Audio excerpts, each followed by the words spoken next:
Koraput BSF sector headquarter रे रक्तदान शिविर समुदाय 92 यूनिट रक्त संग्रह। कोरापुट बीएसएफ सेक्टर हेडक्वार्टर रे रक्तदान शिविर अनुष्ठित होई जाइछि।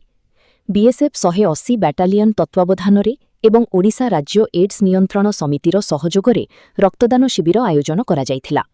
BSF 180 battalion commandant Naorem Gopinath Singh मुख्य अतिथि भावे जोगदेई उद्घाटन करिथिले। समुदाय 92 यूनिट रक्त संग्रह करा जाइथिला। अंतर्जातीय रक्तदाता दिवस पालन उपलक्षे रक्तदान शिविर आयोजन करा जाइथिला। कोरापुट शहीद लक्ष्मण नायक मेडिकल कॉलेज और हॉस्पिटल ब्लड बैंकर अधिकारी डाक्टर एमएस बलियार सिंह एवं अन्यमाने जोगदेई रक्त संग्रह करिबारे सहयोग करिथिले। बीएसएफ अधिकारी कर्मचारी और परिवार सदस्य अंशग्रहण करी स्वेच्छाकृत भावे रक्तदान करिथिले।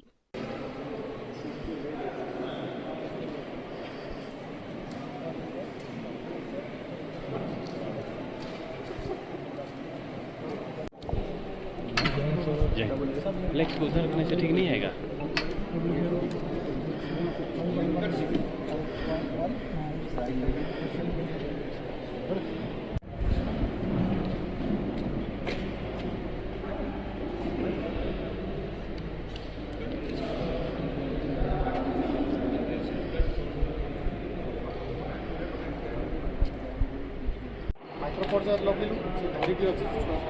मुद्रा एपटे देखो।